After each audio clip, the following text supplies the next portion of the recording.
Info Télévision, c'est votre télé. C'est la télévision du vivre ensemble, votre chaîne de proximité, 24 heures sur 24.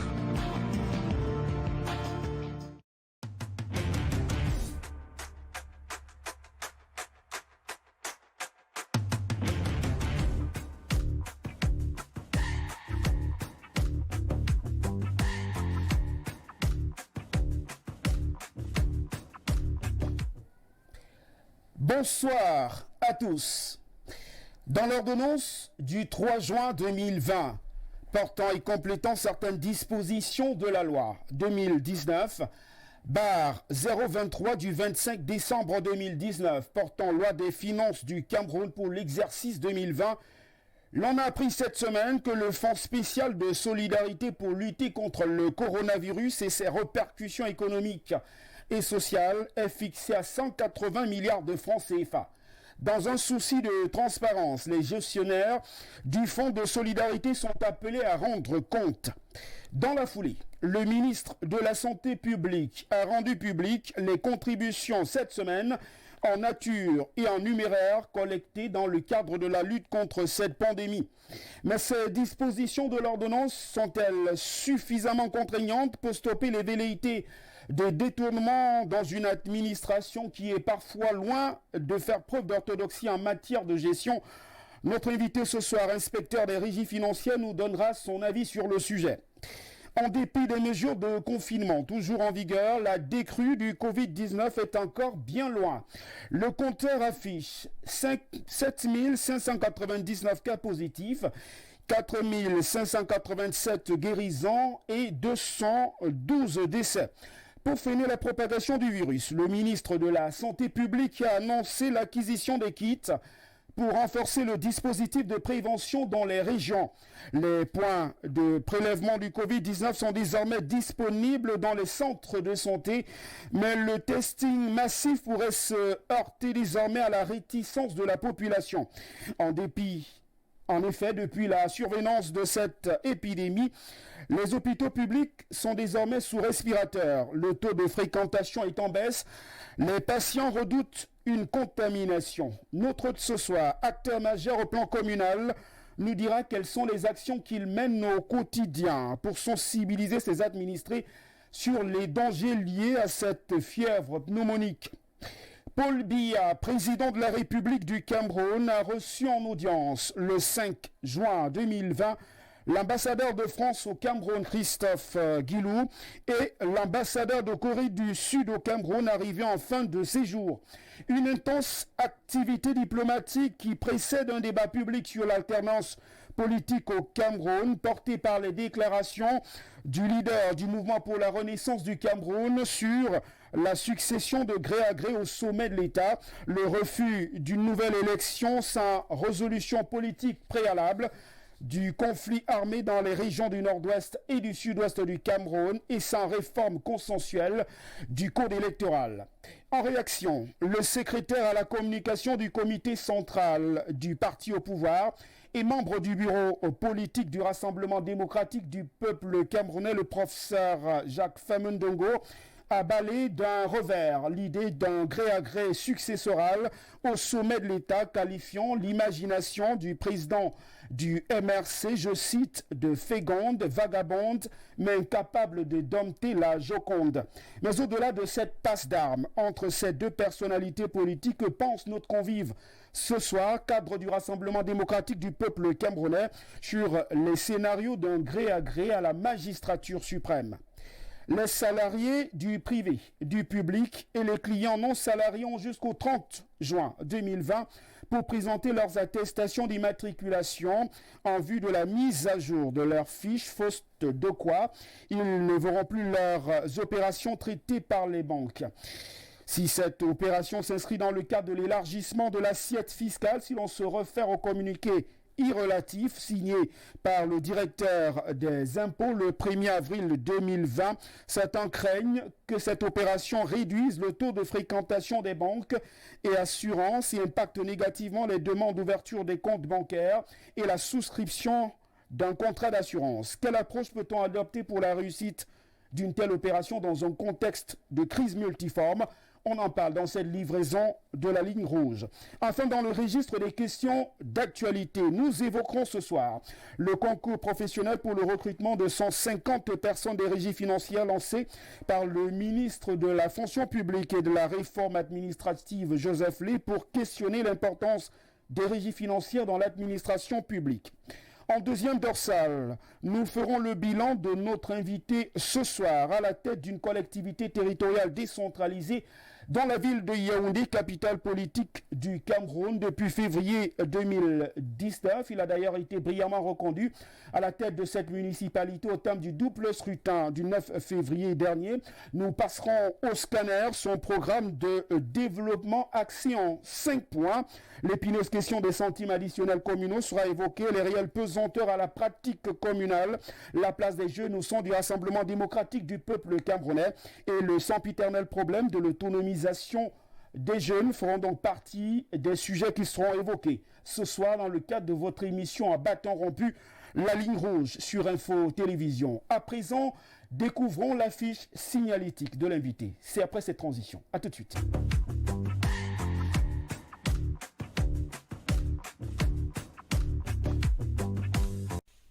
Il est la parfaite illustration de la jeunesse qui ose, propose et innove. Son bilan fait aujourd'hui l'objet d'agiographie. Yannick Martial Aïssi Elundu est depuis le 18 janvier 2019 le maire élu de la commune de Yaoundé 2e. À seulement 39 ans, ce cadre d'administration est devenu un cas d'école dans la gestion communale.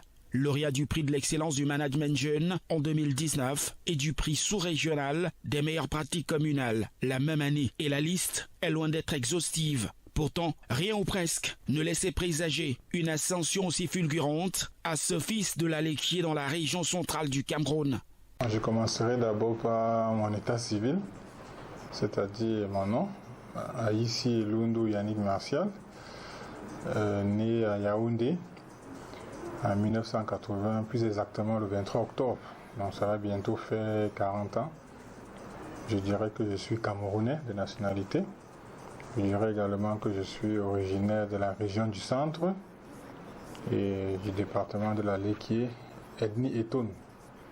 Donc voilà un peu mon état civil, situation matrimoniale, marié, père de 4 enfants. Au terme d'un cursus scolaire et académique, Yannick Martial Aïssi Elundu intègre l'École nationale d'administration et de magistrature, section régie financière, la prestigieuse école camerounaise qui forme l'élite dirigeante et en sort major de sa promotion. Le parcours scolaire est assez simple. J'ai fait mes premiers pas, c'est-à-dire les écoles maternelles et primaires à Yaoundé 2, c'est-à-dire à l'école de la mission catholique Sacré-Cœur de Mokolo. Ensuite, je suis passé au secondaire où j'ai fait mes études au petit séminaire Sainte-Thérèse d'Envolier. Ensuite, au lycée de Coleton. Et j'ai obtenu mon baccalauréat au lycée général Leclerc. Par après, je suis passé à l'université, faculté des sciences économiques et de gestion de l'université de Yaoundé 2, où j'ai obtenu une licence, un DEUG d'abord en sciences économiques, ensuite une licence en sciences de gestion et enfin une maîtrise en sciences de gestion. Par après, je suis entré à l'ENAM, École nationale d'administration et de magistrature, où j'ai été diplômé. Donc je suis actuellement inspecteur principal de régie financière, section comptabilité matière. Homme de terrain et d'action, son assiduité au travail lui vient sans doute de sa formation de séminariste et surtout d'une référence de la haute administration camerounaise, le président Paul Biya. Le premier modèle qui m'a beaucoup forgé, qui m'a guidé, c'est le chef de l'État, le président Paul Biya. Déjà en tant qu'ancien séminariste, parce que je l'ai été également, j'ai fait le petit séminaire, on nous a appris une certaine culture, des valeurs. Donc il y a lui qui est un modèle, donc sur le plan administratif, parce qu'avant d'être président de la République, il a d'abord une carrière administrative très riche. Et c'est le cas chez moi, donc c'est un modèle pour moi dans tous les sens, sur le plan administratif et sur le plan politique. Aux jeunes, Yannick Martial Aïssi Elundu demande toujours de s'imprégner de la devise du pays Paix, travail, patrie. Le conseil que je donne aux jeunes, c'est à l'image de notre pays. C'est-à-dire que lorsque nous prenons la devise de notre pays, paix, travail, patrie, ça veut dire que nous devons être d'abord des apôtres de la paix. Ça veut dire que pour que nous puissions évoluer, il faudrait qu'il y ait un certain climat, un climat de paix. Donc nous devons justement promouvoir ce climat de paix-là. Ensuite, la patrie. C'est-à-dire tout ce que nous faisons, nous devons le faire d'abord par amour pour notre pays. Parce que nous sommes issus d'un territoire. Ce territoire, c'est le Cameroun. Nous devons être jaloux de ce pays. Nous devons faire tout par amour pour cette patrie. Et ensuite, le travail. On dit souvent, il y en a qui disent souvent que c'est le travail qui paye. Donc, nous devons également cultiver en nous l'esprit de travailleur. Parce que tout ce qui nous arrive, tout ce qu'on obtient dans notre parcours, c'est toujours à l'issue d'un effort, d'un travail qu'on a eu à mener. Donc nous devons donc cultiver cet esprit de travailleur pour pouvoir justement arriver à nos fins. Au sein de sa chapelle politique, Yannick Martial Aïssi Lundu est considéré comme un rassembleur. Son militantisme fait rayonner la flamme ardente du Rassemblement démocratique du peuple camerounais à Yaoundé 2e.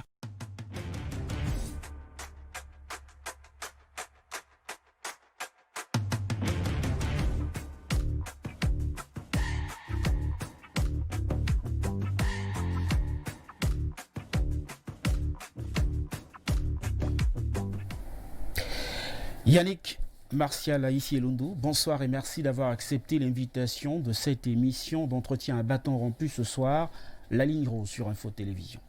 Bonsoir à vous, bonsoir à tous les téléspectateurs de la chaîne Info TV. Merci de m'avoir invité sur votre plateau. Je rappelle que ce soir, cette émission admettra l'interactivité. Vos questions, si vous en avez, seront uniquement recueillies par SMS au 695 38 79 46, des questions évidemment adressées à l'invité ce soir. Monsieur le maire, j'aimerais qu'on commence évidemment par quelques questions d'actualité que j'ai brillamment évoquées simplement dès l'entame de ce programme. On parle d'abord de cette ordonnance du président de la République du 3 juin 2020 qui porte et complète certaines dispositions de la loi des finances qui a d'ailleurs été adoptée et votée, promulguée le 25 décembre 2019. L'on parle énormément de la collecte des fonds liés à la lutte contre le Covid-19. On fixe le plafond à 180 milliards de francs CFA. D'abord, première impression, c'est beaucoup ou c'est peu face à la pandémie? Effectivement, nous avons suivi la signature le 3 juin d'une ordonnance par le chef de l'État, une ordonnance qui modifie et qui complète la loi des finances 2020. Et dans cette ordonnance, il est prévu un compte d'affectation spéciale pour lutter contre le Covid-19 qui est de 180 milliards. Au regard de ce montant, on estimerait qu'il est assez énorme, mais si nous entrons dans les détails, nous verrons que ce montant est juste, c'est fonction de nos moyens, de nos possibilités actuellement. Vous savez, avec la pandémie qui sévit actuellement dans le monde entier, il était très important, sûrement pour le gouvernement, de prendre les dispositions utiles est nécessaire pour endiguer la propagation de ce virus, raison pour laquelle ce compte d'affectation a été mis en place. Et ce compte serait utilisé par toutes les administrations qui sont justement en avant contre le riposte, dans la riposte face au Covid-19, dont j'estime à mon avis que ce montant est raisonnable au vu justement de l'immensité des charges à couvrir pour faire face à ce Covid. Alors, dans un souci de transparence, le ministre de la Santé publique cette semaine évoquait les premiers chiffres en termes de contribution en numéraire. On parle de 3 milliards de francs CFA qui ont déjà été collectés dans le cadre de ce fonds spécial de lutte contre le Covid-19. Mais certains semblent craindre évidemment que cette ordonnance du président de la République ne soit pas suffisamment contraignante compte tenu évidemment des velléités de détournement des fonds publics qu'on observe quelquefois au sein de notre administration. Est-ce que vous n'avez pas la même inquiétude? Je rappelle qu'au-delà évidemment de ces 3 milliards de francs CFA, le Cameroun a bénéficié d'un prêt dans le cadre de la facilité de crédit rapide du Fonds monétaire international, un peu plus de 135 milliards de francs CFA. Ça fait beaucoup de milliards, monsieur le maire, qui ont déjà été collectés dans le cadre de cette lutte. Est-ce que vous aussi, vous n'avez pas la même crainte qu'une certaine opinion camerounaise qui pense qu'une bonne partie de cet argent pourrait finir dans les comptes privés? Bon, la santé n'a pas de prix. Lorsqu'il s'agit de santé, il faudrait mettre les moyens qu'il faut pour justement lutter contre ce fléau qui peut justement avoir des effets néfastes sur notre population. Il est tout à fait normal que les populations ou bien les personnes s'inquiètent justement face à ces montants qui sont assez mirobolants. Je pense que le ministre de la Santé a joué la carte de la transparence, c'est-à-dire il a fait un communiqué où il a informé l'opinion publique des contributions qu'il a reçues, que ce soit en nature, que ce soit en espèces. Il a fait pas exactement de tout ce qu'il a reçu. Et dans sa note, il fait comprendre qu'également, il y a justement également une redevabilité à respecter. C'est-à-dire qu'il informe également l'opinion publique sur les destinations, la traçabilité de tous les moyens. Est-ce qu'on ne peut pas tronquer les chiffres, monsieur le maire? Les chiffres sont vérifiables. Les chiffres sont vérifiables. Je pense que l'administration a des outils pour vérifier les informations qui sont transmises à l'opinion publique. C'est-à-dire, au sein de l'administration, il y a des structures qui ont lesquelles, par exemple? Qui ont pour d'évolution. Nous avons, par exemple, des structures, des contrôles, des inspections générales.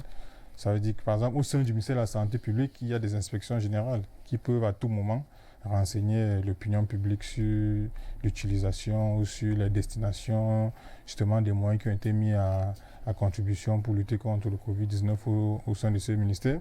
Il y a également d'autres structures. Nous avons le Parlement, l'Assemblée nationale qui peut à tout moment mettre sur pied un comité ou une commission pour venir enquêter ou savoir. Vous y croyez pour cette dernière alternative? Vous pensez que le Parlement ultra majoritaire et acquis à la cause de votre formation politique peut s'engager au cas échéant justement vers une voie comme celle-là, la mise sur pied d'une commission d'enquête parlementaire pour faire toute la lumière sur la gestion des fonds liés au Covid-19? Vous y croyez? Nous n'allons pas créer la suspicion sur la gestion des fonds Covid-19. Bon, nous estimons que le Parlement est dans sa plénitude, dans cette mission de contrôle. C'est-à-dire les parlementaires sont d'abord des représentants du peuple. À ce titre, ils ont le devoir et l'obligation de rendre compte au peuple. Ces moyens qui sont mis en contribution pour la lutte contre le Covid, ce sont des moyens qui sont déboursés pour le peuple. Et c'est tout à fait normal que le Parlement puisse à tout moment saisir le ministère concerné pour en savoir un peu plus sur la gestion des moyens qui ont été mis à la disposition de ce ministère.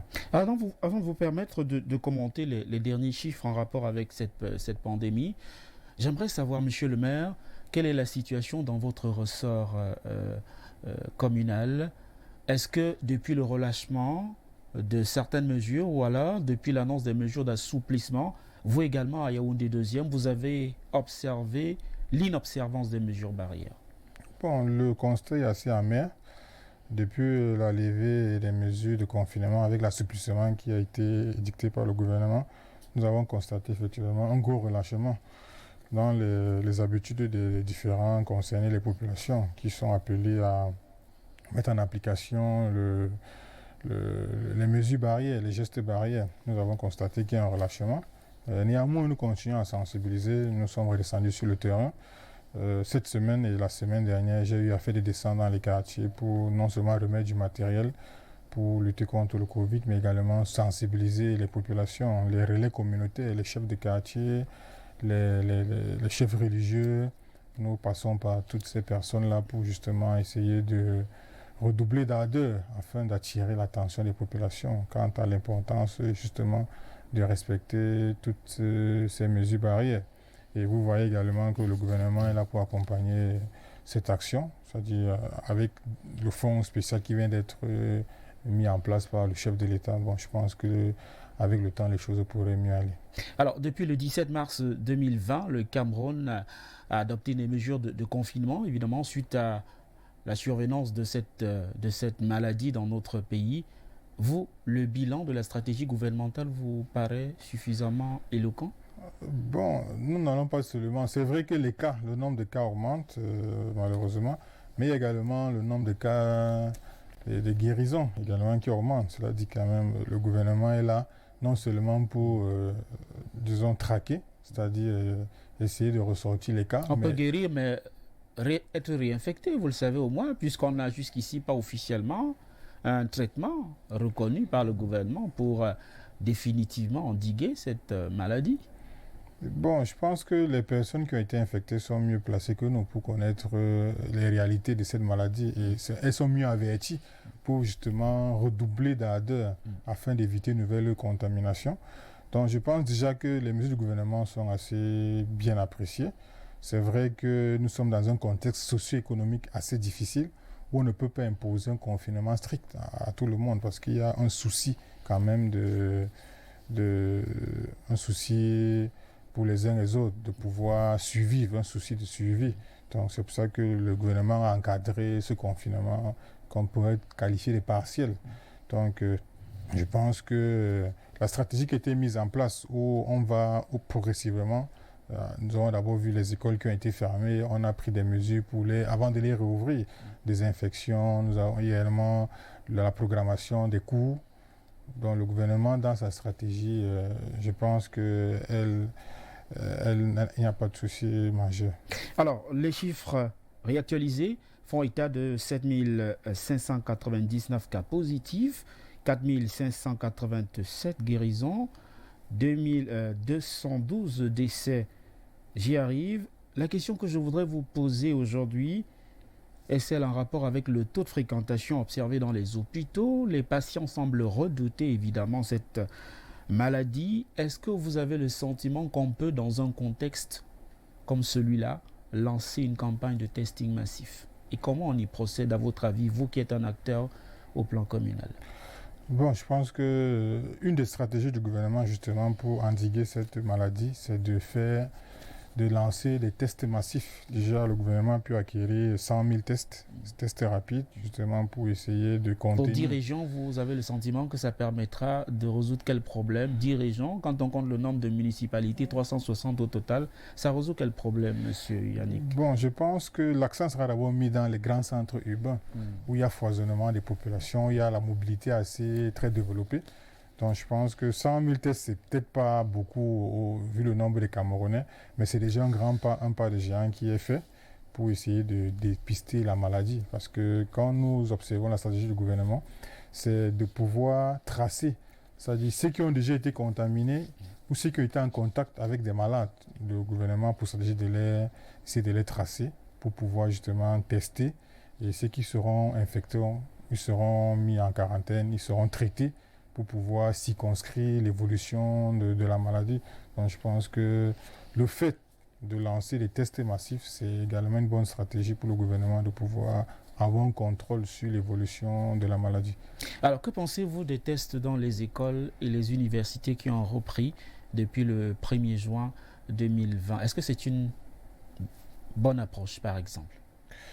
Bon, la reprise des cours, la reprise est faite uniquement pour les classes d'examen. Vous savez, une année scolaire se solde par les examens officiels. Et il était dans de bons temps qu'on puisse justement pouvoir permettre à ces apprenants de pouvoir terminer et d'être fixés quant à l'issue de leur année scolaire. Donc la reprise est une bonne chose, surtout qu'elle a été encadrée.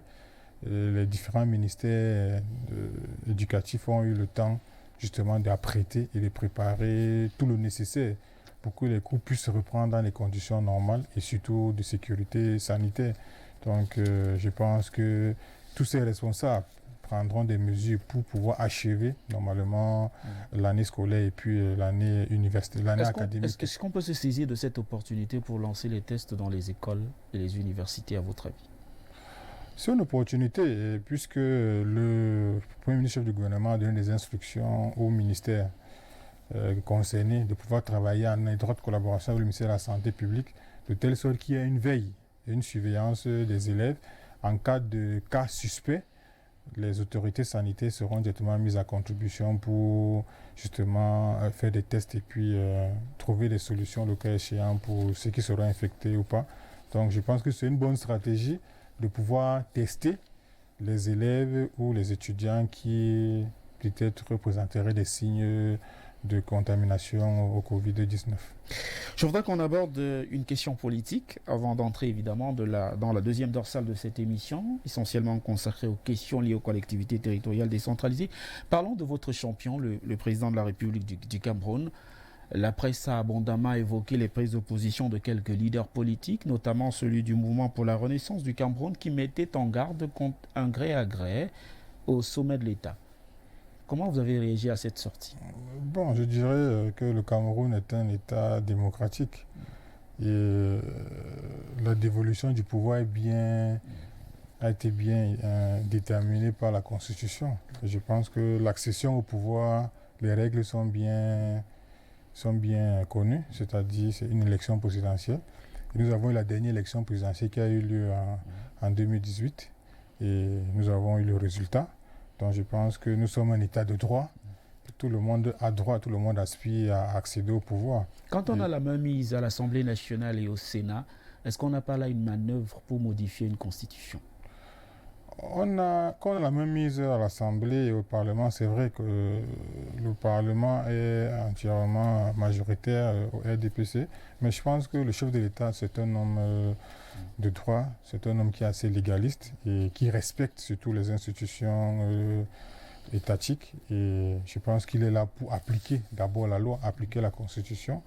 Et comme je l'ai dit plus haut, nous sommes dans un État démocratique, donc le chef d'État n'a empêché personne de pouvoir accéder au pouvoir. Les règles sont bien décrites. Ceux qui veulent candider à la présidentielle, ils n'ont qu'à faire le dossier le jour qu'il y a les élections et se présenter comme le président du MRC l'a fait en 2018. Personne ne l'a empêché d'être candidat aux élections présidentielles. Il s'est présenté comme candidat.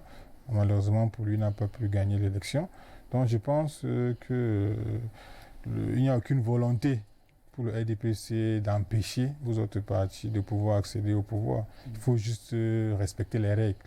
Tout jeu a ses règles. Donc, les règles de ce jeu démocratique, c'est de pouvoir être candidat aux élections présidentielles et pouvoir gagner, le cas échéant. Est-ce que les dispositions de votre chapelle politique permettent une alternance interne au sein du RDPC aujourd'hui? Le RDPC est un parti qui est structuré. Nous avons un bureau politique, nous avons un comité central, nous avons un congrès, une assise où les membres du comité central siègent et décident du devenir du parti. Donc je pense que jusqu'à présent, le parti respecte toutes ces règles et le président national a la confiance de tous les militants. Et nous ne faisons qu'appliquer donc les textes qui régissent le parti. Un mot sur le consensus autour d'un code électoral. Vous partagez les positions de certains qui pensent qu'avant la prochaine échéance électorale, notamment les régionales qui se profilent à l'horizon, il va falloir songer à revoir cette disposition, ce code électoral-là? Revoir le code électoral, je ne sais pas en quoi le code actuel a des lacunes. Je pense que toutes les élections qui ont eu lieu jusqu'alors ont eu lieu avec le code électoral présent et tous les partis ont justement leur chance pour gagner les élections. Donc revoir le code électoral, je ne sais pas si c'est la priorité en ce moment. Je pense que nous avons d'autres priorités qui concernent les Camerounais, en commençant d'abord par la situation sanitaire sur le plan national. Je pense qu'il y a d'autres priorités qui passeraient avant le code électoral en ce moment. Vous avez pris part au grand dialogue national qui s'est déroulé l'année dernière. C'était ici à Yaoundé, initié par le président de la République et piloté par le Premier ministre. Quand vous regardez la situation dans les deux régions du nord-ouest et du sud-ouest du Cameroun, vous avez le sentiment que ce dialogue a apporté quelque chose de plus dans la résolution du conflit? Je pense que ce dialogue a apporté quelque chose de plus. Déjà, il y a eu la tenue des élections. Les élections, le double scrutin législatif et municipal qui a eu lieu en début d'année. Ce scrutin s'est tenu normalement dans ces deux régions. Cela dénote déjà de la volonté des populations et des pouvoirs publics de pouvoir travailler main dans la main pour que ces deux régions qui ont accusé un retard avec ces crises puissent rattraper ce gap. Et nous avons également une structure qui a été créée il y a encore quelques mois, à la tête de laquelle trône le ministre délégué à l'économie et au plan, le MINEPAT. Donc c'est une structure qui a été mise sur pied justement pour essayer de rattraper le retard qu'accuse le développement de ces deux régions. Donc je pense que à l'heure actuelle, nous pouvons dire que les choses reviennent dans l'ordre progressivement. Disons un mot sur les salariés du privé, du public. Je parlais également des clients non salariés qui ont jusqu'au 30 juin 2020 pour présenter leurs attestations d'immatriculation en vue du temps de la mise à jour.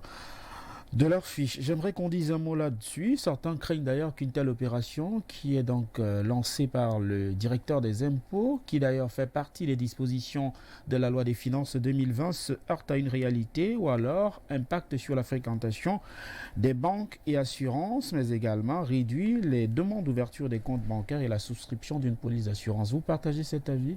Vous pensez que demander qu'on présente sa carte de contribuable conditionnant l'ouverture d'un compte, c'est une bonne chose à l'heure actuelle dans notre pays?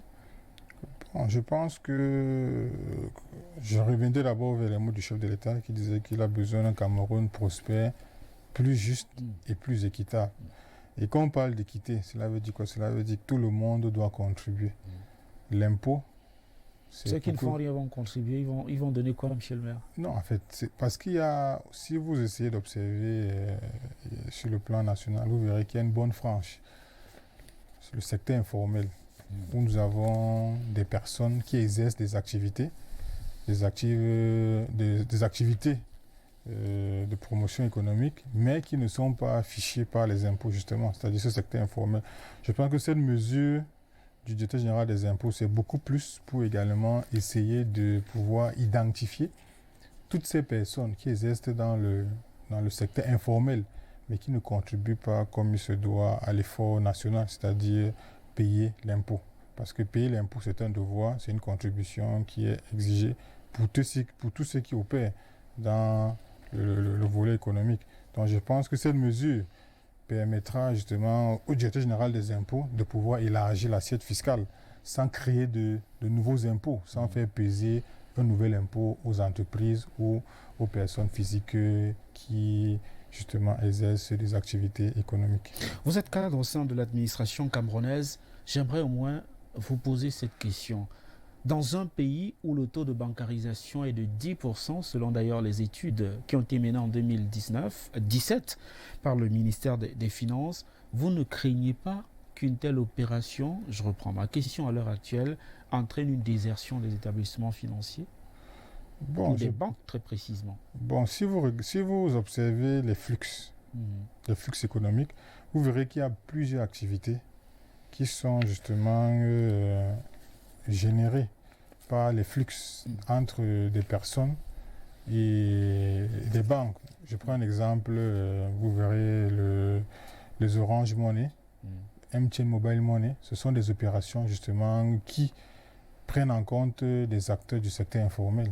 Donc le fait qu'on mette dans sur pied ou en place l'exigence de la carte contribuable permettrait justement de tracer tous ces acteurs du système économique et pour pouvoir donc élargir l'assiette fiscale sans pour autant générer de... À l'heure actuelle au Cameroun, à votre avis, tout le monde doit payer les impôts? Tous ceux qui exercent une activité économique, qu'elle soit sur le plan formel ou informel, toutes ces personnes doivent contribuer. C'est-à-dire que c'est une contribution, vous voyez l'impôt.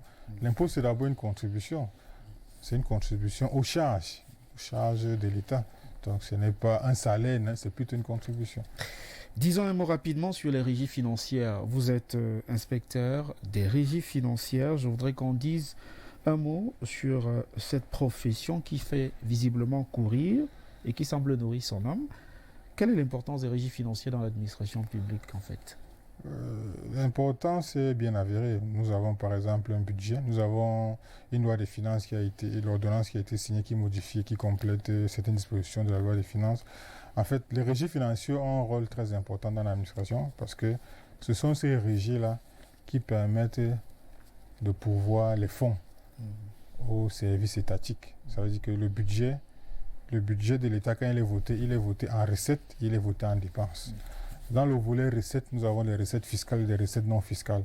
Vous verrez donc que ce sont ces administrations des régies financières qui, de par leur activité, permettent donc au gouvernement, permettent à l'État de pouvoir avoir des recettes fiscales, d'où donc la dénomination régie financière. Nous avons les services des impôts, nous avons les services des douanes, qui sont des administrations de régie financière, mais qui, de par leur activité, justement, permettent au gouvernement, permettent à l'État de pouvoir justement avoir ces énormes recettes-là, d'où l'attrait vers ces régies financières. J'aimerais qu'on prenne la transition rapidement avec la permission de la réalisation pour prendre le deuxième axe de notre phase d'échange ce soir. A tout de suite.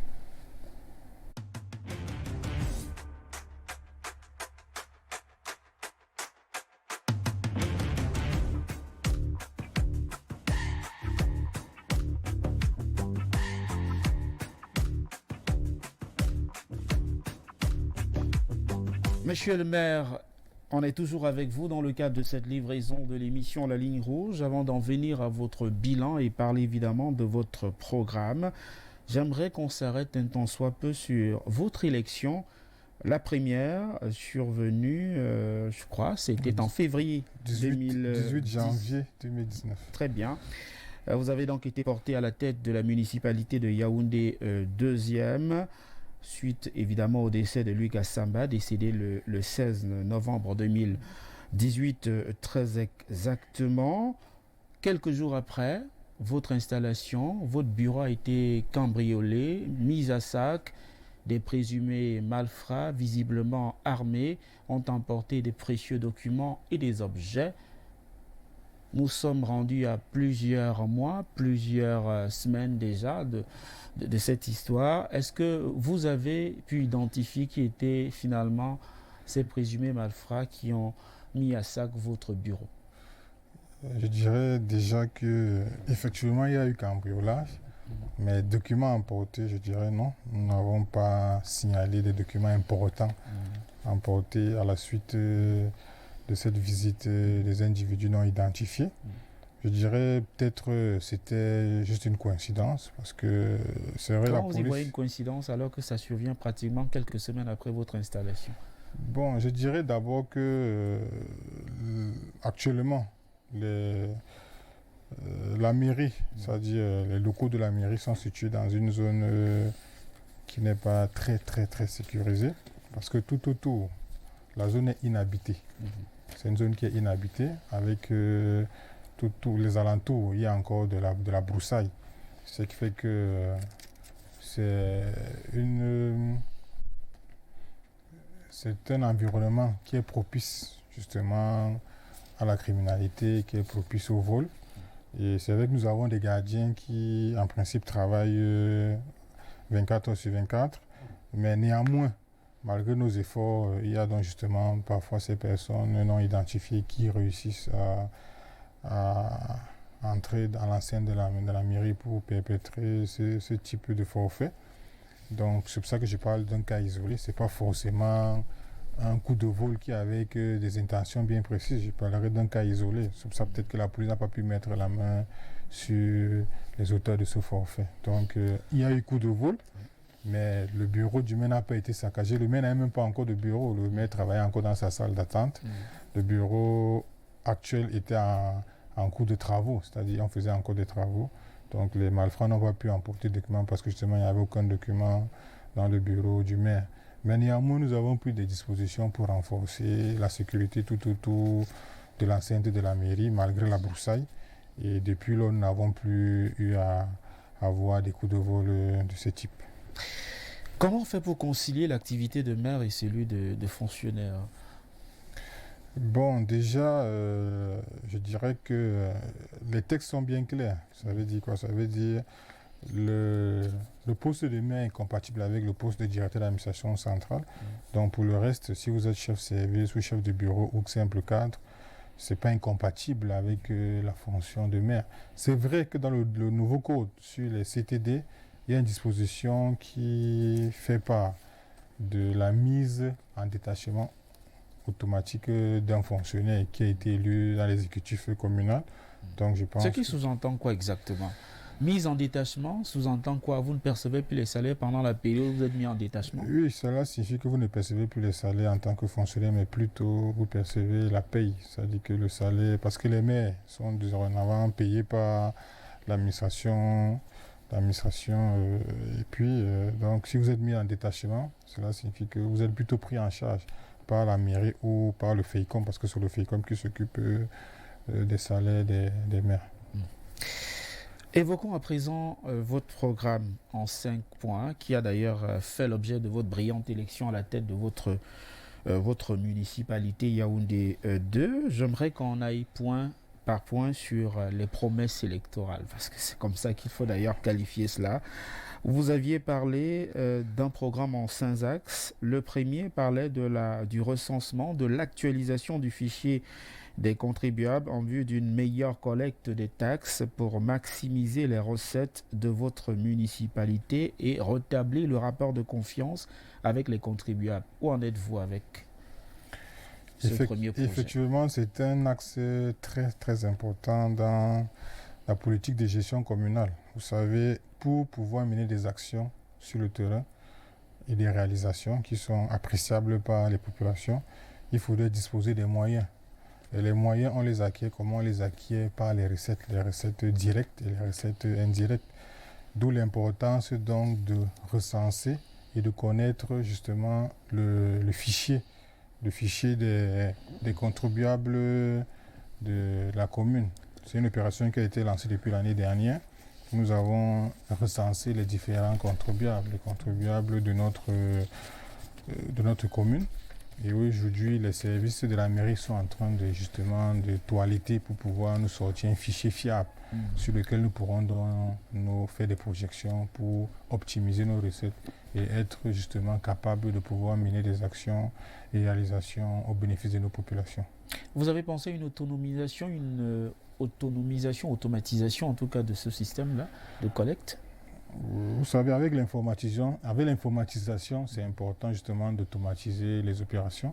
Cela nous permettra justement de savoir qui est à jour, qui n'est pas à jour, et de pouvoir donc optimiser les recettes au grand bonheur de nos populations qui, avec les actions que nous allons mener sur le terrain, seront tout à fait satisfaites. Vous parliez tout à l'heure de l'insécurité en évoquant évidemment cet acte que vous qualifiez d'isolé, même si évidemment certains ont tout fait de commenter cela, semblant indiquer que cela avait un rapport avec votre élection à la tête de cette municipalité.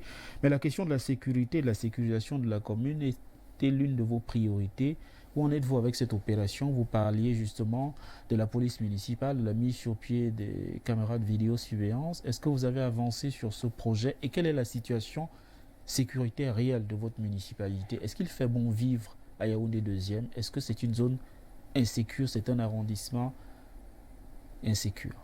Bon, je ne dirais pas que Yaoundé 2 est un arrondissement insécure. Nous faisons des pieds et des mains avec l'appui des forces de maintien de l'ordre, les FMO, le commissariat de sécurité publique, les brigades de gendarmerie, les postes de gendarmerie. Nous faisons des pieds et des mains justement pour assurer la sécurité de nos populations.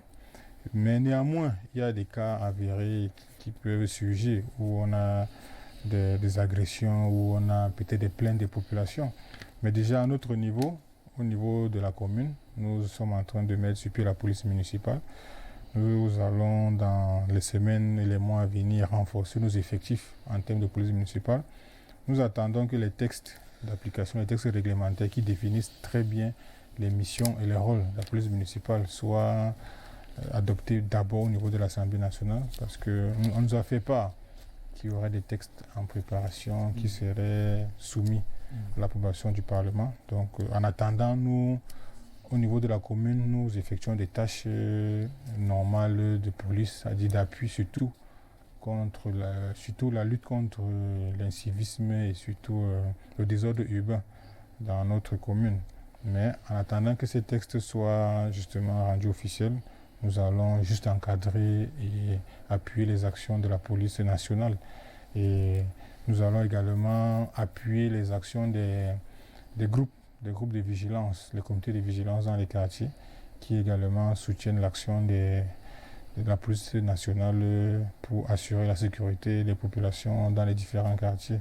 Donc je pense que toutes ces actions conjuguées nous permettront d'assurer un peu plus la quiétude de nos populations quant à la protection des biens et des personnes. Où en êtes-vous avec l'accès à l'eau potable et l'électricité? L'accès à l'eau potable, c'est vrai que c'est une préoccupation majeure pour nos populations. L'année dernière, nous avons pu construire 3 points d'eau pour justement permettre aux populations de pouvoir avoir accès à l'eau potable. Et lors de nos descentes dans les différents quartiers, nous avons recueilli les doléances des populations Et dès que les moyens nous le permettront, nous allons continuer à faciliter l'accès à l'eau potable dans les différents quartiers qui ont des difficultés justement d'accès à l'eau, à cette eau potable. Quelle est la solution ou simplement la stratégie que vous avez mis en œuvre pour combattre le désordre urbain qui est un problème qu'on rencontre évidemment dans les grandes villes? Bon, la stratégie est assez simple. C'est d'abord de sensibiliser. Vous savez, avant de sévir, avant de frapper, il faut d'abord sensibiliser. Donc je pense que pour l'instant, nous sommes encore dans la phase de sensibilisation. Nous sommes là pour informer justement tous ces auteurs du désordre urbain de l'importance de respecter les règles d'urbanisation. Et si nous regardons du côté du marché de Mokolo, nous verrons que ce désordre peut-être est accentué à cause de l'insuffisance des équipements marchands. Et justement, une des questions, une des problématiques à résoudre, c'est de pouvoir trouver de nouveaux espaces marchands qui permettront justement d'enrayer ce problème de désordre urbain. Parce que si nous trouvons plus d'espace, si nous offrons plus d'espace à ces commerçants, je pense qu'on en trouverait moins dans les différentes ruelles et voies publiques sur lesquelles la majorité... Est-ce qu'une procédure est en cours dans cette dynamique? Nous sommes en train de réfléchir, nous allons trouver des solutions à ce problème. Vous savez que c'est un problème majeur dans notre commune qui a un grand potentiel économique. Donc je pense que cette question est actuellement en cours d'étude et d'ici peu, nous aurons des solutions et l'opinion publique sera informée. Vous parliez des moyens tout à l'heure pour vous aider justement à implémenter votre vision pour Yaoundé 2. Des moyens, j'aimerais qu'on en parle un tout petit peu. Vous avez perçu les centimes additionnels communaux déjà pour le compte du premier trimestre 2020? Bon, je dirais pas encore, mais je crois que c'est en cours. Quelle explication qu'on vous a donnée jusqu'ici? Bon, c'est vrai que le FEICOM, le ministère des Finances, ce sont les deux principaux acteurs qui mettent en branle la machine pour permettre aux communes de pouvoir avoir accès aux centimes additionnels communaux. Moi, je pense quand même que dans les semaines à venir, puisque c'est souvent après un trimestre échu qu'on verse les centimes additionnels communaux. Donc je pense que peut-être au courant de ce mois, on pourra avoir accès à nos CAC. Mais néanmoins, c'est vrai que c'est un petit problème pour nous de ne pas toujours avoir à temps.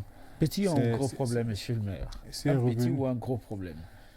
C'est un problème. Peut-être ça dépendra des communes, parce qu'il y a des communes qui vivent essentiellement de ces centimes additionnels communaux. Je pense que nous autres qui avons parfois d'autres moyens de contournement pour régler nos problèmes de trésorerie, c'est encore acceptable. Bon, peut-être pour les petites communes des régions rurales, des localités reculées, c'est peut-être un gros souci pour elles. Mais nous autres, encore dans les grandes villes, nous avons d'autres possibilités pour pouvoir... Quelles sont les autres possibilités, monsieur le maire? Donc, vous savez que l'activité économique est très développée dans les grandes villes. Donc les communes peuvent recouvrer directement certaines recettes. Nous avons par exemple l'impôt libératoire, nous avons des taxes, taxes d'hygiène et de salubrité, taxes d'occupation temporaire de la voie publique. Il y a pas mal de taxes que nous pouvons recouvrer directement et qui nous permettent d'assurer une trésorerie afin de pouvoir justement subvenir à nos besoins et nos obligations normalement. Je voudrais que vous commentiez un tout petit peu le décret du 26 décembre 1995 qui fixait les modalités de répartition des produits des centimes additionnels communaux et qui stipulait que ces produits des centimes additionnels communaux sont repartis comme suit: 10% à l'État au titre de frais d'assiette et de recouvrement, 20% au FECOM, 70% aux communautés urbaines. Est-ce que cette clé de répartition a évolué depuis cette période-là? Est-ce que vous partagez cette clé de répartition? Est-ce que cela n'a pas un impact sur la gestion de votre commune? Bon, comme vous avez dit, les communes ont 70% dans la clé de répartition. Je pense que c'est un montant qui est assez Cela inclut les communes, les communautés urbaines? Bon, cela inclut les communautés urbaines, les communes d'arrondissement.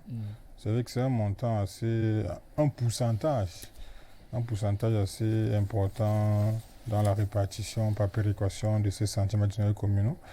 Mais je pense que peut-être que l'État pourrait faire mieux. Nous avons un ministère dédié le ministère de la décentralisation et du développement local. Et je pense que quand le ministre nous fera appel, peut-être qu'on pourra échanger avec lui pour faire part peut-être de nos desiderata pour pouvoir améliorer. Vous savez que la décentralisation, c'est un processus qui est progressif, qui permet d'améliorer justement les conditions de nos communes. Donc ce n'est pas d'un coup magique que nous allons tout chambouler, tout changer. Je pense que cela se fera progressivement avec le temps. Déjà, nous avons eu un nouveau code. Avant, il n'y avait pas ce code. Nous avons un nouveau code général sur la décentralisation qui a apporté pas mal d'innovations. Lesquels, par exemple? Lesquels, par exemple? De manière pratique. De manière pratique, si nous allons dans les domaines bien définis sur le plan de l'action économique, il y a par exemple un plus. Je prendrai un exemple. Les communes, dorénavant, ont pour compétence, c'est-à-dire de créer des espaces marchands. Ça veut dire qu'une commune peut dorénavant identifier un site et faire construire... On parle des communes qui n'ont pas d'argent. Comment vont-elles procéder? Non, justement, là, le nouveau code a prévu justement pas mal de choses qui permettent aux communes de pouvoir également entrer en action avec des investisseurs privés.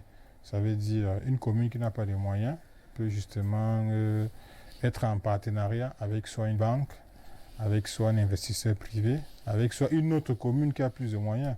Donc le nouveau code donne la possibilité à toutes ces collectivités territoriales décentralisées de pouvoir ériger des plateformes où elles peuvent à tout moment ou à tout instant pouvoir faire lever des fonds pour financer des projets de développement local.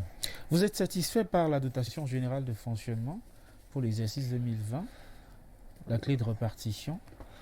La grille de répartition, elle est faite en fonction justement des disponibilités budgétaires, puisque nous sommes une structure qui est au-delà des autres structures étatiques. Donc je pense que cette dotation a été répartie en fonction de l'enveloppe qui a été justement mise à disposition pour les collectivités territoriales décentralisées.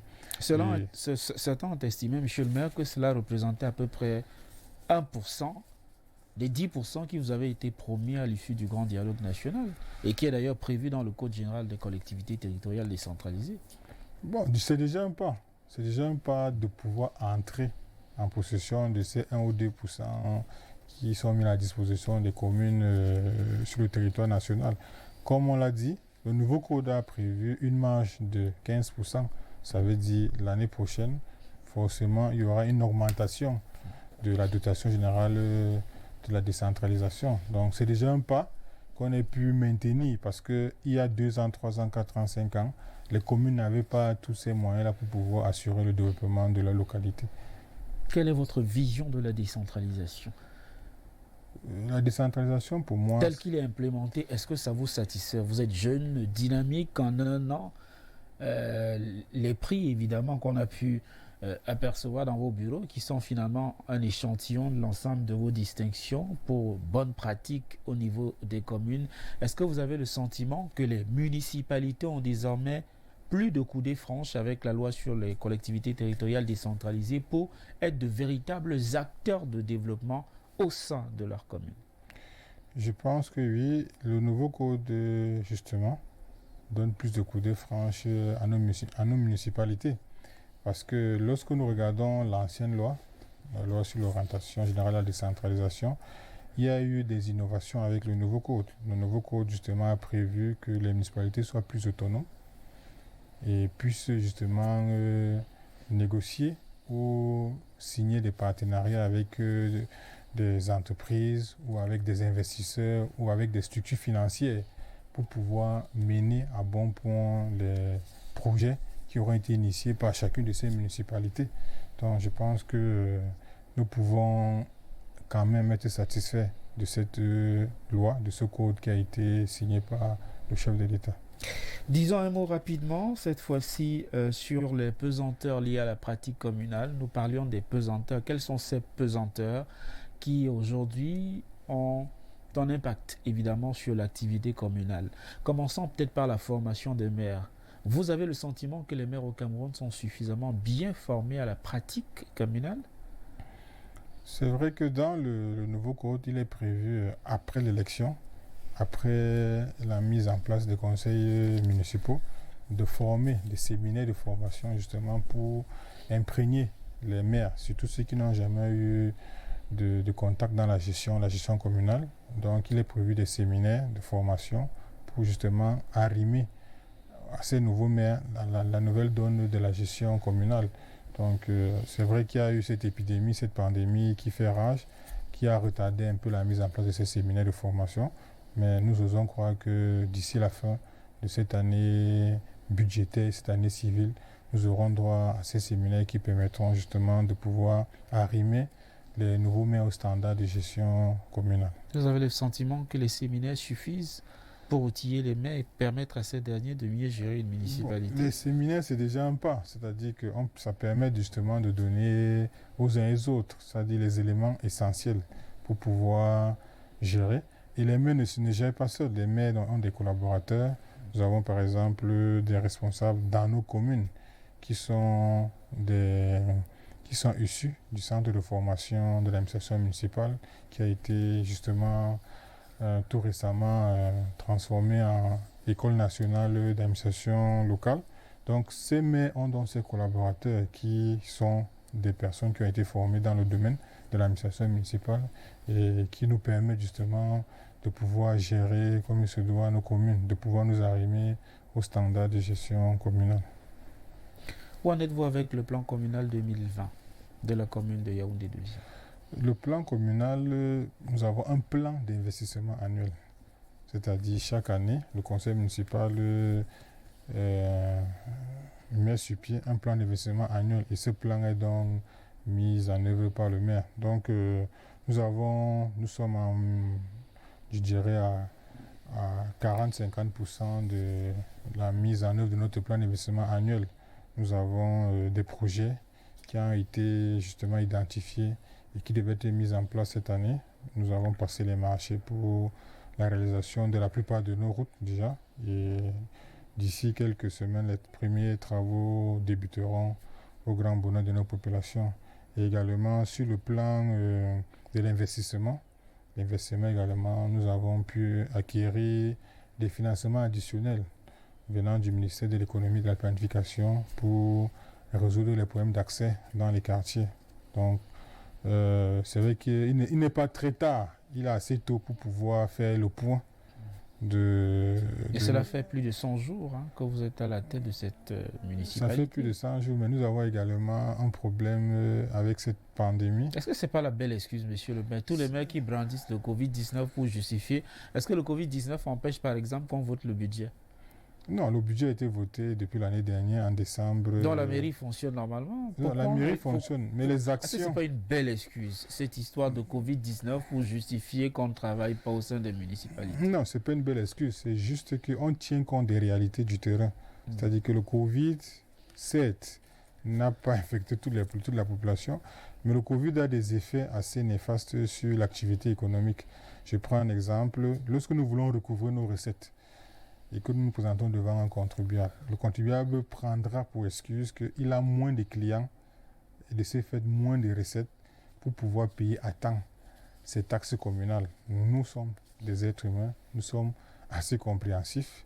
On ne va pas sceller ce commerçant. On va demander à pouvoir lui donner un temps pour pouvoir justement venir payer ces taxes communales. C'est pour ça que je dis donc que le Covid a quand même un impact sur nos recettes municipales et également un impact sur justement la mise en œuvre de nos actions sur le terrain. Mais néanmoins, nous corrigeons également l'impact de ce Covid-là pour essayer de pouvoir mener ces activités sans trop de soucis. Vous, à la tête de la commune de Yaoundé 2e, certains ont estimé que c'était l'effet Macron pour indiquer que vous êtes relativement jeune à la tête d'une municipalité aussi importante dans la ville de Yaoundé. Monsieur le maire, le RDPC compte aujourd'hui 317 communes à travers le Cameroun. Certains estiment que vous êtes le plus jeune. Votre parti ne semble pas accorder beaucoup de place aux jeunes à la tête des municipalités. Bon, je ne serais pas de même avis que vous, parce que je prendrai exemple sur moi. Si le RDPC n'accordait pas de l'importance aux jeunes, je ne serai pas à la tête de cette commune de Yaoundé 2e. En fait, ce que je peux déjà peut-être faire savoir, c'est que nous, les jeunes, nous devons d'abord nous intéresser un peu plus à la politique, nous intéresser un peu plus à la gestion des affaires publiques. Il faudrait d'abord nous-mêmes nous intéresser d'abord. Et je pense que le parti est là pour nous encadrer, pour nous accompagner, pour nous permettre de nous exprimer. Je reviendrai sur une expression du chef de l'État qui demandait aux jeunes de faire preuve d'audace, d'oser. Ça veut dire quoi? Ça veut dire que c'est nous qui devons aller vers nos aînés, c'est nous qui devons nous intéresser un peu plus à la politique et nous devons oser. Et c'est à l'issue donc de ce process que ceux qui seront soit les plus méritants, soit les plus percutants pourront donc avoir une place au soleil. Parlons un tout petit peu du Rassemblement démocratique du peuple camerounais, votre chapelle politique. Est-ce que vous avez le sentiment que les jeunes ont une place importante au sein du RDPC aujourd'hui, cette jeunesse qui représente la majorité de la population, si on se réfère au dernier recensement de la population de 2006, qui a été rendu public d'ailleurs en 2010, les jeunes restent donc la couche importante de la société du Cameroun. Est-ce que ces données que j'ai évoquées sont prises en compte au sein de votre formation politique, ou les jeunes sont réduits simplement à faire des applaudissements? Les jeunes sont confinés aux animations au sein du RDPC. Est-ce que les jeunes sont sérieusement pris en compte? Vous êtes peut-être un cas, mais il n'y en a pas beaucoup sans doute. Bon, il n'y en a pas beaucoup peut-être selon vous, mais je pense que... Vous en connaissez beaucoup? Je prendrai d'autres exemples. Je resterai dans le giron de Yaoundé, où je prendrai quelques exemples pour montrer que les jeunes, comme je l'ai dit plus haut, les jeunes qui s'intéressent, parce que ce n'est pas parce qu'on est jeune qu'on a droit directement à cette place au soleil ou bien à cette place dans la gestion des affaires. Ces jeunes vous répondront en vous dirant que quand on est aussi vieux, on peut prendre la retraite, non? Bon, c'est à nous de prendre justement les devants. C'est à nous de prendre les devants pour que nous puissions avoir l'occasion également de montrer de quoi nous sommes capables. Donc je dirais, le RDPC fait la place à tout le monde. Le RDPC fait la place aux jeunes également.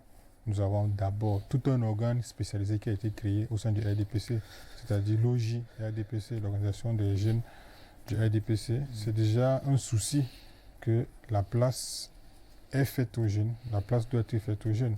Si nous prenons dans la ville de Yaoundé, nous avons par exemple la dernière mandature, nous n'avions pas de député jeune.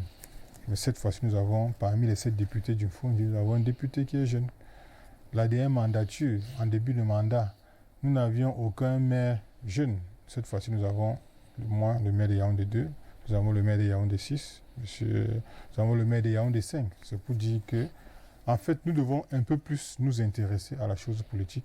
Nous devons, certes, accompagner nos aînés, mais également demander à pouvoir être utiles pour le parti et pour la République.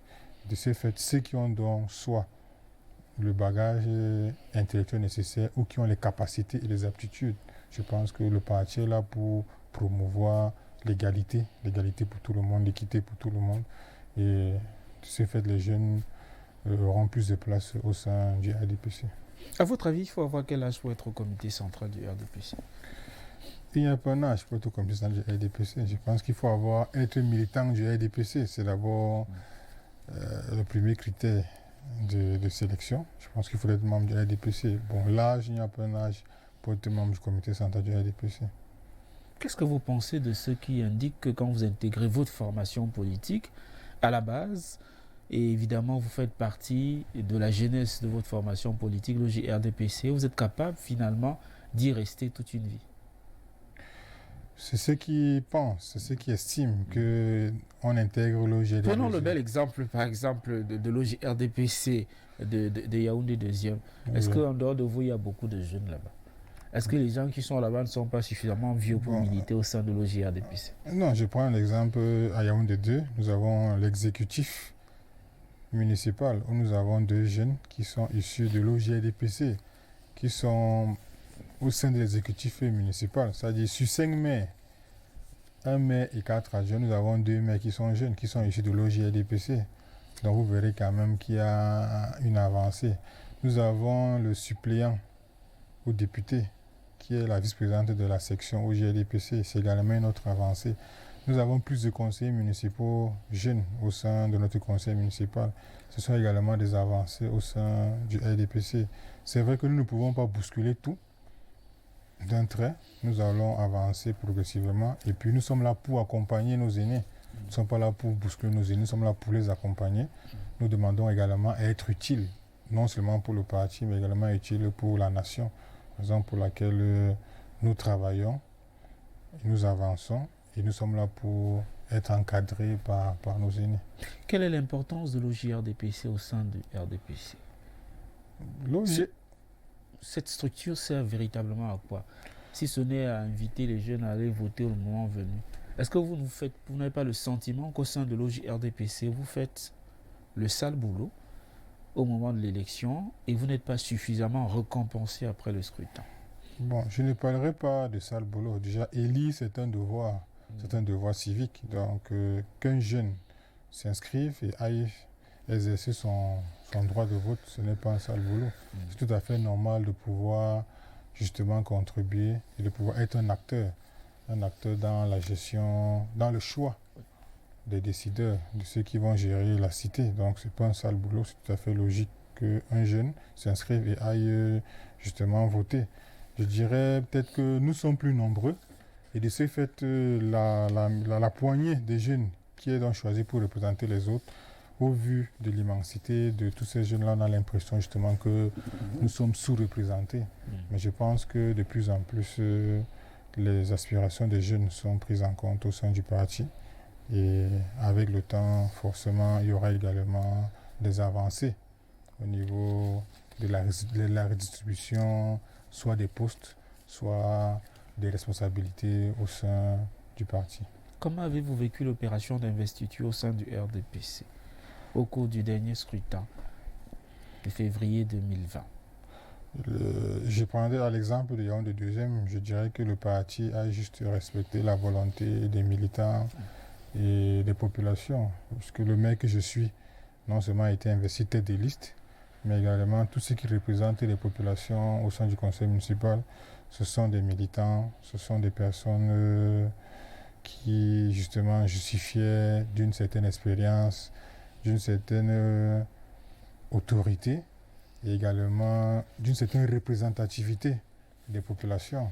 Et le parti n'a pas imposé, le parti a juste pris en compte les aspirations des responsables et surtout des populations, puisque par la suite nous avons eu un très bon score à la suite de ces élections. Donc le parti a juste mis en application la volonté des militants de notre arrondissement. Entre investiture et primaire, quelle est la voie qui vous semble plus démocratique en tant que militant du RDPC aujourd'hui, au regard des enjeux, évidemment? Cela dépend des objectifs qui veulent être atteints. C'est-à-dire que les primaires ont leur objectif, l'investiture également son objectif. Donc je pense que le parti est mieux placé, c'est-à-dire l'équipe dirigeante du parti est mieux placée pour faire le choix en fonction des objectifs qu'il voudrait atteindre à l'issue d'une élection qui est organisée sur le territoire national. Donc je pense que ce soit l'une ou l'autre méthode ou stratégie, le plus important, c'est que l'équipe dirigeante puisse pouvoir faire en sorte que les objectifs qui doivent être atteints le soient normalement.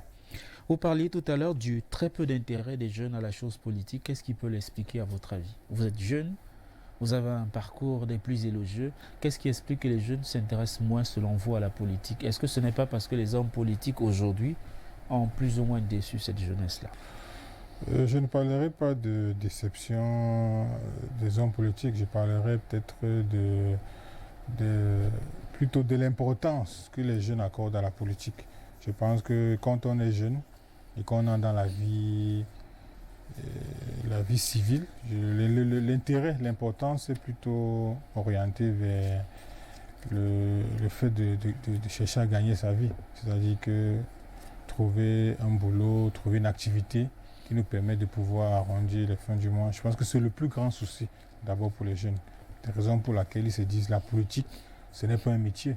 La politique, c'est juste une activité où on défend des idées, des idéaux pour améliorer la gouvernance, pour améliorer les conditions de vie des populations. Donc ce jeune qui est issu d'une grande école ou bien qui est issu d'une université, a d'abord le souci de trouver une occupation ou un travail qui lui permettra de gagner honnêtement sa vie. Donc, d'où ce désintérêt des jeunes pour la politique, à mon avis. Comment on fait pour avancer quand on est jeune au sein du RDPC et gravir facilement les marches? Est-ce qu'il faut continuer à faire des éloges aux aînés comme vous faites sur ce plateau ou il faut s'affirmer véritablement? Je pense que ce n'est pas un problème de faire des éloges, c'est un problème de travailler. Si vous travaillez, vous mettez au travail et vous ferez soit remarquer par ces aînés ou alors faire remarquer par les populations, parce que ce sont les populations qui choisissent les élus locaux. Je prends mon exemple. Je n'ai pas été nommé, c'est une élection, ça veut dire que j'ai été candidat et tous ceux qui étaient autour de moi ont estimé que justement j'avais peut-être l'étoffe ou j'avais la capacité de pouvoir diriger cette commune. Donc, peut-être aussi la jeunesse. Oui, la jeunesse. Peut-être parce que vous êtes une référence à ces électeurs-là, qu'ils ont aussi voté pour vous. La jeunesse, c'est un acquis, c'est vrai, mais ce n'est pas tout ce qu'il faut. Ce n'est pas forcément le point culminant pour pouvoir justement se dire qu'on a le droit d'être le dirigeant qu'on a choisi. Non, je pense que c'est d'abord une question d'avoir l'aptitude et d'avoir la capacité, surtout l'attitude également, pour pouvoir gérer ces hommes, pour pouvoir gérer ces biens. Donc la jeunesse, c'est déjà un acquis, c'est déjà quelque chose de bien, mais ce n'est pas suffisant pour pouvoir se prémunir et dire qu'on a le droit de pouvoir être le leader. Deux questions pour sortir du RDPC, du moins de cette thématique en rapport avec votre formation politique. Monsieur le maire Yannick Martial Aïssi Lundu, vous voyez un jeune à la tête du RDPC dans plusieurs années? Je dirais que le vieux d'aujourd'hui, c'était le jeune d'hier. Donc, je verrais un Camerounais à la tête du RDPC. Ça pourrait être un jeune d'aujourd'hui qui sera un vieux de demain. Donc, nous sommes appelés à migrer vers cet âge-là. Donc, que ce soit un jeune d'aujourd'hui ou un jeune d'hier ou un vieux de demain, forcément, on verra bien un Camerounais à la tête du Rassemblement démocratique du peuple camerounais. Je voudrais qu'on dise un mot à présent sur l'autonomisation des jeunes dans notre pays. Vous avez des actions que vous menez au sein de votre municipalité au quotidien pour inviter les jeunes à s'investir évidemment dans la vie active, éviter l'oisivité.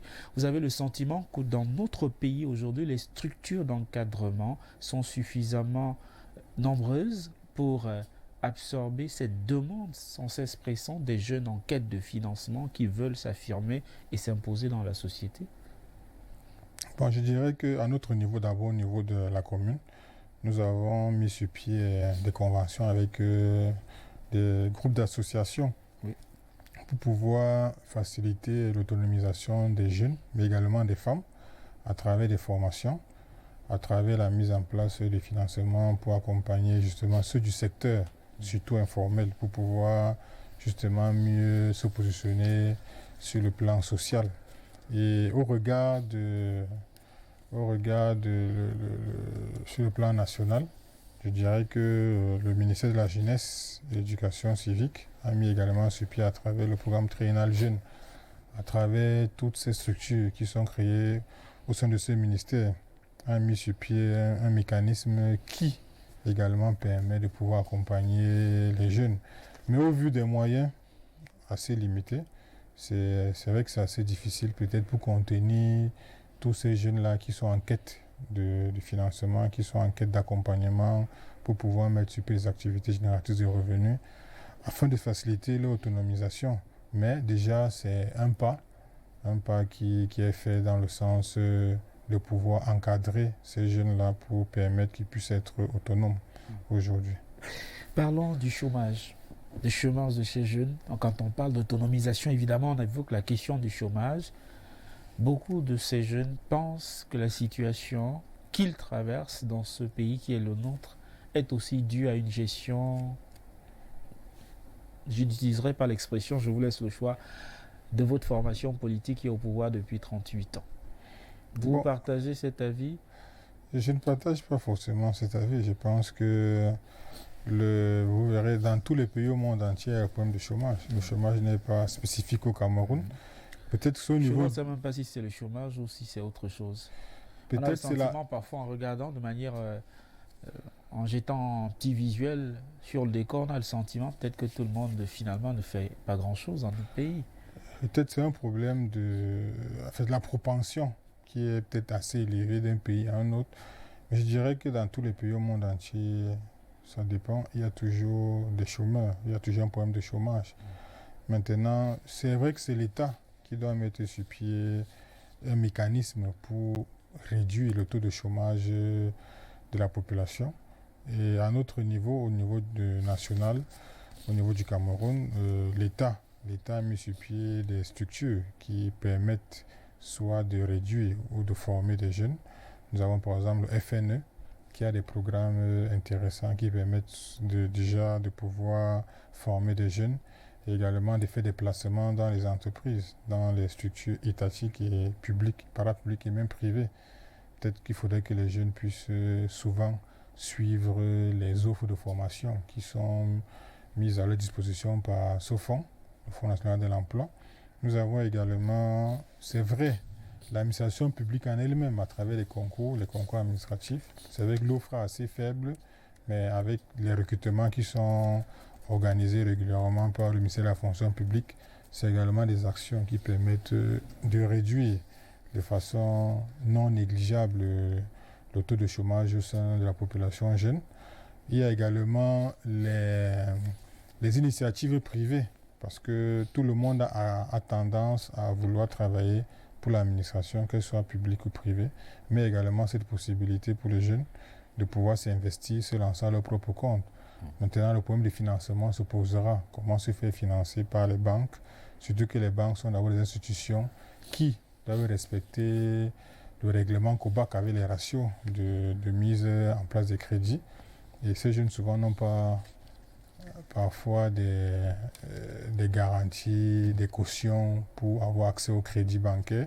C'est à ce niveau que nous, les communes, à Yaoundé 2 par exemple, nous sommes en train de mettre sur pied, avec un groupement d'associations, nous sommes en train de mettre sur pied un programme qui permettra de faire des crédits à ces jeunes pour pouvoir justement s'installer à leur propre compte et les rembourser sans presque des taux qui permettront soit de les étouffer, mais des taux nuls. C'est-à-dire qu'il n'y a pas de taux. Donc, si tout se passe bien, je pense que nous, au niveau des Yaoundé 2, nous serons un exemple de commune qui fait la promotion de la jeunesse. Un mot sur l'éducation, notre système, l'adéquation formation-emploi. On a beaucoup évolué dans la professionnalisation des emplois dans notre pays, à votre avis, avec le système LMD par exemple? Justement, le système qui a été mis en place, c'est un système qui doit s'arrimer aux besoins justement des entreprises, aux besoins des jeunes qui aspirent à être des travailleurs demain. Et ce système est amélioré progressivement. Donc, au vu des résultats dans nos universités, je pense que c'est un système qui est en adéquation avec les réalités où nous ne formons pas des personnes de façon théorique, mais nous formons des personnes qui seront opérationnelles à tout moment pour ces entreprises, pour ces administrations qui, pour justement leur évolution, ont besoin de ces jeunes qui sont aptes à être productifs directement sur le terrain. Donc je pense que c'est un système qui est en droite ligne avec la politique nationale de développement de l'emploi des jeunes. S'il vous était donné de, ce soir, dire un message aux jeunes qui aspirent à avoir une trajectoire comme la vôtre, vous diriez quoi, monsieur le maire? Bon, s'il m'était donné de donner un conseil aux jeunes qui aspirent à la gestion des affaires publiques, je dirais le premier conseil, c'est d'abord de travailler. Comme je l'ai dit lors de notre entretien, c'est le travail, c'est-à-dire il faut pouvoir s'armer de patience, se mettre au travail et puis y croire en ce qu'on fait Je pense que lorsque nous avons mis cela en esprit, on peut y arriver. C'est croire en ce qu'on fait, s'armer de patience et surtout travailler dur. Je pense que le résultat sera visible.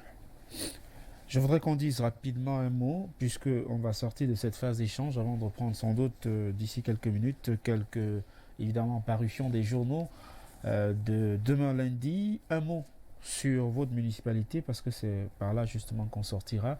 Sur votre municipalité, de plus en plus on parle de budget programme. Est-ce qu'au sein de Yaoundé 2e, c'est également un budget programme qui a été implémenté au cours de cette année? Cette année, nous ne sommes pas encore arrivés au budget programme. Pourquoi? Parce que le ministère de la décentralisation, qui est notre tutelle, a mis sur pied un programme. Et ce programme sera appliqué progressivement. Donc, c'est d'abord quelques communes qui ont été choisies pour implémenter justement le budget programme au sein des municipalités.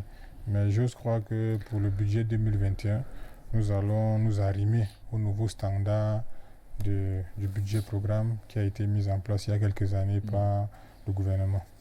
Monsieur le maire, avec la complicité de la réalisation, on va prendre la dernière transition de cette émission, c'est le Vox Follower, et on va vous permettre de réagir à quelques questions qui vous ont été adressées par nos fidèles téléspectateurs. A tout de suite.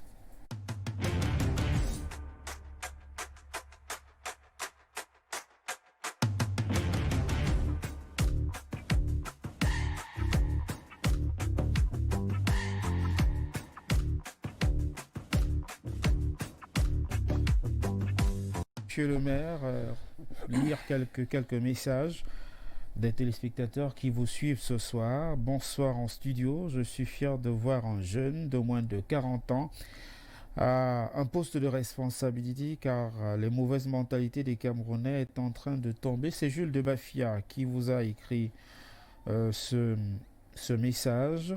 Autre réaction, avez-vous également licencié votre municipalité comme ça a été le cas à Yaoundé 5? Je suis victime. Alors, j'ai pas bien entendu votre message. J'ai du mal d'ailleurs à aller jusqu'au bout. Bonsoir.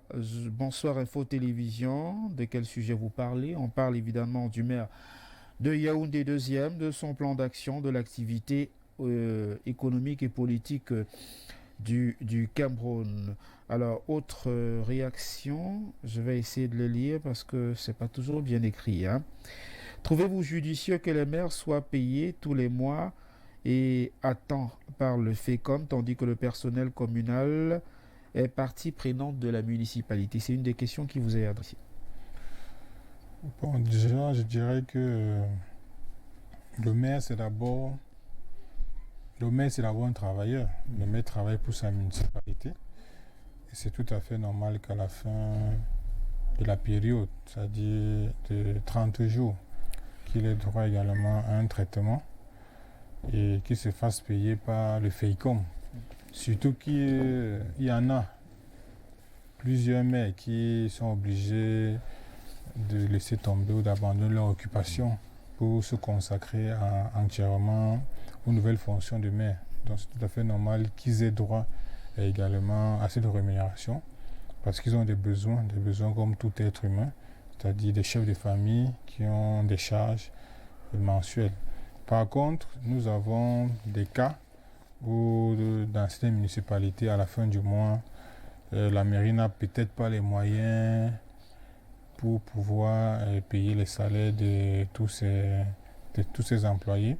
Mais cela n'est pas dû à la faute, c'est pas de la faute du maire. Je pense que c'est beaucoup plus dû au manque de moyens. Tout à l'heure, nous avons parlé des CAC pendant l'émission. Oui. Donc, il peut arriver peut-être que les CAC soient payés, soient virés avec un petit retard. Et cela entraîne une incidence dans le règlement des salaires des employés de la municipalité. Mais je pense qu'il est tout à fait normal et logique que tout le monde soit réglé à temps, que ce soit les maires, que ce soit les employés de la municipalité, pour que justement le travail se fasse dans de très bonnes conditions. Alors j'ai essayé de reformuler la question qui était adressée par l'un des téléspectateurs qui nous suit ce soir. C'était en rapport avec les licenciements. Il semblait constater que dans quelques municipalités À Yaoundé, on observe des licenciements du personnel. Est-ce que c'est le cas au sein de votre commune? Je ne dirais pas des licenciements, je dirais des régularisations. Il se peut que dans la plupart des municipalités de Yaoundé 2, il y a un phénomène que nous avons trouvé, c'est-à-dire le phénomène des temporaires. Ça veut dire des personnes qui sont au service de la municipalité, mais qui n'ont pas un statut qui leur permet de travailler en permanence. Et nous sommes d'abord des légalistes, c'est-à-dire nous devons respecter la réglementation qui stipule qu'un temporaire a un contrat à durée déterminée qui est de 6 mois maximum, c'est-à-dire 3 mois renouvelables une fois. Or, moi, pour mon cas de Yaoundé deuxième, ayant pris fonction, j'ai eu à constater qu'il y a des personnes qui avaient plus de 6 mois de temporaire au sein de la municipalité. Il y en a qui avaient 1 an, 2 ans, 10 ans, 15 ans qui étaient temporaires. Et il était tout à fait logique que nous puissions régulariser la situation de toutes ces personnes-là. Mais comme le nombre était assez considérable, nous ne pouvions pas le faire d'un seul trait. C'est pour ça donc que nous avons d'abord demandé à certains de ces temporaires d'attendre pour que, en fonction de nos disponibilités budgétaires, nous allions donc régulariser la situation des uns et des autres progressivement. D'où donc ce nombre de personnels temporaires qui ont été d'abord mis de côté pour pouvoir permettre à faire que nous puissions justement régulariser leur situation progressivement. Monsieur le maire, avec votre permission, on va prendre la une de quelques journaux avant de sortir définitivement de cette phase d'échange ce soir dans le cadre de l'émission La Ligne Rouge qui tend vers son terme. On va prendre la première une des journaux qui paraîtront lundi sur l'ensemble du triangle national en primeur. On a la une du journal Son Détour qui sera en kiosque demain lundi, un journal qui titre sur la forfaiture du rififi autour de l'organisation des obsèques de Victor Fotso, dissonance entre quelques 150 enfants et la vingtaine de veuves du défunt, implication jugée pernicieuse de l'autorité administrative et politique, bataille judiciaire pour la remise de la dépouille et distanciation font donc partie des batailles autour du décès du patriarche Fotso Victor. Midi Libre titre sur la lutte contre le Covid-19. Pluie de dons de Kavaïege Dibril, président de l'Assemblée nationale du Cameroun, à Tokumbéré. L'information barre la une de ce tabloïd. Direct Info parle de conseil électoral et de la direction des élections et précise que le président du conseil électoral et son directeur sont en accord parfait. C'est une information à lire en une de ce journal. Meillome Salebdo titre sur le remaniement du gouvernement. Ce sera à son temps, en forme exclamative. Ce journal nous révèle que pendant que les réseaux sociaux à coups de fake news annoncent avec insistance l'imminence d'un nouveau gouvernement nommé par le président de la République, chef de l'État, son Excellence Paul Biya, le patron d'Etoudi reste fidèle à ses principes et continue imperturbablement son œuvre. Le nouveau gouvernement arrivera bel et bien, mais selon l'agenda du maestro, c'est une information qui barre la une de ce journal, Meillome Salah Hebdo. Équation parle de l'affaire Samuel Ouazizi, le journaliste comme tremplin des actes terroristes. L'information qui est à lire en forme interrogative de ce journal revient sur le décès suite de maladie du logisticien de divers groupes terroristes dans les régions du sud-ouest. Selon la version officielle, l'information est à lire en une de ce journal. Bounia, pour sa part, nous parle de la loi des finances 2020, une Paul Biya lâche les infrastructures. Le budget alloué au ministère des Travaux publics a baissé de 13% selon les révélations à lire en parcourant la une de ce journal Bounia. L'information barre donc la une de ce tabloïd. Le Pélican, pour sa part, titre sur la diabolisation des forces de défense et de sécurité au Cameroun. Lumière sur le décès d'un terroriste déguisé en journaliste. C'est une information qui est à lire en une de ce journal. Pour le quotidien, le décès du nommé Samuel Ewa Ewe Ndikia, alias Samuel Ouazizi, est également le sujet qui est évoqué en une, en précisant qu'aucun acte de torture et de sévices corporels n'a été perpétré durant sa détention, selon la version rendue publique par le gouvernement de la République du Cameroun. Leader Presse parle d'alerte. La Société nationale des hydrocarbures met ses employés en congé technique. C'est une information qui est à lire en parcourant l'article qui est publié en une de ce journal. Perspective d'Afrique revient sur les manœuvres de déstabilisation de l'armée du Cameroun par des médias interposés. Ouazizi terroriste, oui. Journaliste, non. C'est une information qui est à lire en forme exclamative dans les colonnes de ce journal. L'œil du Sahel, pour sa part, nous parle d'entreprise en grande une. Le journal de Guy Gatama titre ce lundi sur la présidence qui cherche un nouveau directeur général pour la compagnie nationale aérienne. Une information qui est à lire en parcourant la page 5 de ce journal. La République Presse, pour sa part, revient sur cette tentative de démobilisation de l'armée du Cameroun par l'affaire Samuel Ouazizi, une récupération nocive du décès d'un terroriste notoire, selon la une de ce journal. Le journal Réalité Plus, pour sa part, revient également sur la sortie du gouvernement en rapport avec le décès de Ouazizi, qualifié d'ailleurs de dangereux en bazonien dans les colonnes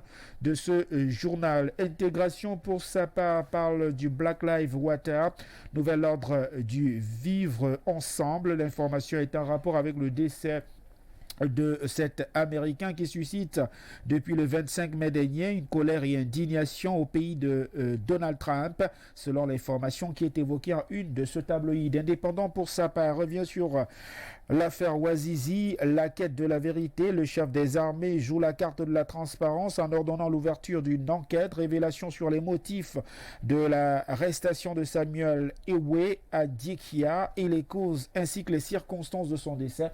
L'information est à lire en parcourant la page 4 de ce journal. La voix des religions titre sur les 59 hommes de Dieu qui sont décédés en moins de 2 mois en Afrique, des suites selon certains de Covid-19, selon certains également des suites d'accidents vasculaires cérébraux. Ces personnalités, ces hommes d'église décédés depuis pratiquement 2 mois sur l'ensemble du continent est à lire dans les colonnes de ce journal. La Voix du Centre, pour sa part, nous propose les révélations du groupement interpatronal du Cameroun. Le plus ancien patronat du Cameroun prépare en effet l'élection à la tête de ce groupement. L'information qui est à lire dans les colonnes du journal La Voix du Centre revient sur les candidatures qui affluent pour la fonction de directeur, de président du groupement interpatronal du Cameroun. Éco Matin parle de la baisse des revenus pétrolières. Les divergences entre l'ordonnance présidentielle et les conclusions du gouvernement est une information qui est à lire en une de ce journal. Le Zénith titre sur le ministère des Finances. Certains responsables ont été accusés de haute trahison, selon une information qui est à lire en une de ce tabloïd. Le Soir, Triabdo, pour sa part, titre sur l'agriculture, baisse sur le plan de relance des filières cacao et café. Perspective Nouvelle parle de cette prescription d'une enquête approfondie instruite par le président de la République suite au décès du journaliste Samuel Ouazizi. La Nouvelle titre sur l'opération Pangolin qui a tué Paul Biya. C'est une information qui est à lire en dossier proposé dans plusieurs pages de ce journal. Théorisant, pour sa part, nous parle lundi justement de l'Organisation des Nations Unies qui milite pour la création d'un État, nous précisent les colonnes de ce journal, une information qui est évoquée en une de ce journal. La une du journal Avenir a titré sur la Cameroun Water Utilities, une erreur de casting, nomme Gervais Bolenga. C'est une information qui est à lire en une de ce journal, qui parle également en pied de une de l'indignation de la presse suscitée à la suite du décès du journaliste Samuel Ouazizi par le communiqué rendu public par le ministère en charge